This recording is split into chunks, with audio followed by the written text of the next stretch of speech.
We are pleased to present the 2011 Bradley Prize to Jeb Bush.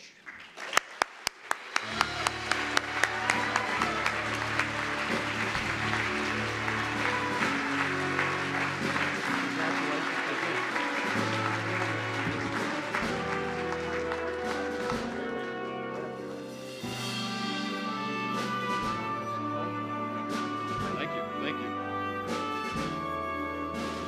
Wow. Great music, by the way. Thank you all for being here. I'm really honored to be here. This is a massive downgrade, the fourth honoree after listening to three brilliant men. I understood about half of what they said. Half of you probably would, if you were humble enough to admit it, would agree with me on that regard. The other half probably understood everything, but it is a joy to be here. And I'm so honored that the Bradley Foundation has honored me in this way. I don't like actually dressing up in tuxedos, and I don't like honors that much. Something about my mother beating in my head that it's all about the team. So I want to recognize that I know there's some team members out here that have made it possible, and I'm really grateful for their support and their hard work over the years to create a model for other people to aspire to around the country. Mitch Daniels is certainly one of those that is doing that right now in fantastic, energetic ways. And I also want to thank my wife, Columba, for allowing me to serve in public life.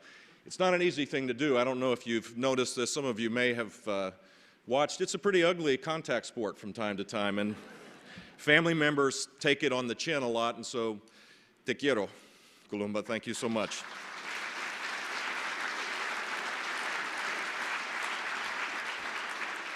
My son Jeb is here, and I asked him what I should talk about because he's a partner of mine, and he's also bringing, he and his lovely wife Sandra are bringing the first great-grandchild to the Bush family and my first grandchild.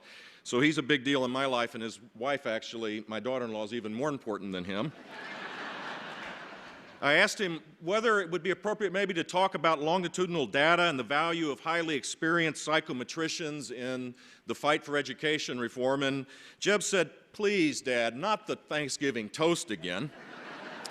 So based on the sage advice of my youngest son, I thought I would tell a few stories and try to connect them to policy. The first one relates to expectations. Public education today, over 2 generations of time, has been dumbed down. I'll never forget, in 1998, as a candidate for governor, going to Seminole High School, which is north of Orlando, and a kid was practicing, studying, struggling with preparing for the high school graduation test at the time, which required an 8th grade level education to pass. You might think that's odd, but that is kind of the standard. Certainly in 1998 it was for the country. Many places don't even have a graduation test. But this at the time was an 8th grade test, and the question that he was struggling with, this young Puerto Rican kid who had been in our public school system for 10 years, or 12 years almost, I think he was in 11th grade, was a baseball game starts at 3 o'clock, it ends at 4:30, how long is the game? He couldn't answer that question.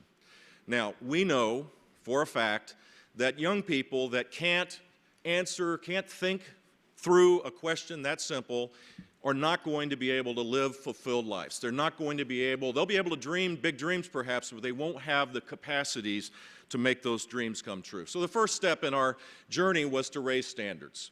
And it has made a difference, and I hope our country continues to raise standards, to benchmark ourselves to the world, and recognize that God has given every child the ability to learn. It's up to us, all of us that care about the next generation, to organize ourselves in different ways to make sure that they can attain a world-class education.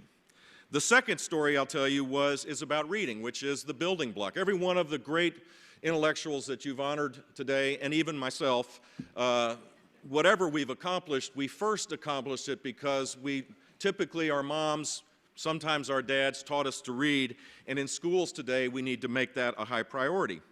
And in 2002, Florida eliminated social promotion in 3rd grade. We said that if you're starting to acquire knowledge in 4th grade, which is when it starts to happen, if you're functionally illiterate, it makes no sense to pass you along. The good Lord knows that there was a huge controversy when we did this because 1/3 of our children were functionally illiterate. 1/3. in third grade the year before, and people were worried about the self-esteem of little Johnny rather than whether they could read.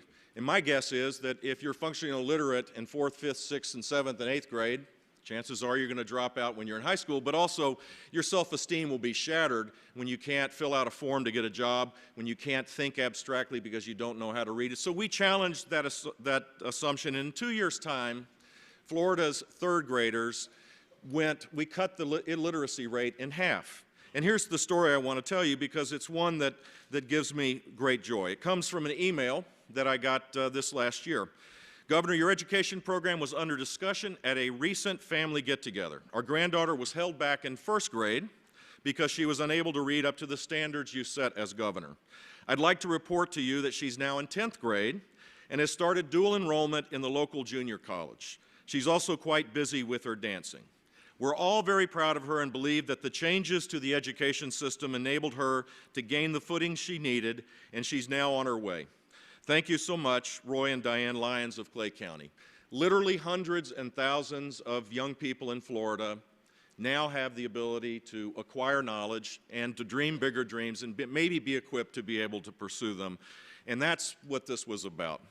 The third story relates to school choice. You may know this, I don't know if you do, but I love school choice. I think it is the most important thing. It is at the very core of what the Bradley Foundation believes, which is freedom, and it is a catalytic converter for changing our public education system for the better.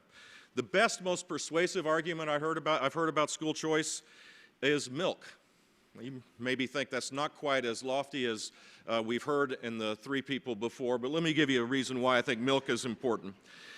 If you go to any aisle of any supermarket in America today and you see the varieties of milk that exist, and I get to do this now, that's my division of responsibility of labor in the Bush family. I love to go shopping, and it's wonderful, it's marvelous to see the choices that one has for the better for our society. You can get whole milk, you can get low-fat milk, skim milk, you can get organic milk, milk with vitamin D, milk with enzymes to improve the way your brain functions. You can get flavored milk, chocolate, vanilla, strawberry, that doesn't even taste like milk. Most of the time there's a whole other refrigerator next to where the milk is that are milk alternatives, soy milk, have you ever had that? Almond milk and rice milk. They even make milk for people who can't drink milk. Who would have thought that you could have improved upon milk the way it was when we grew up? In fact, you can, because freedom, innovation, and competition found a way.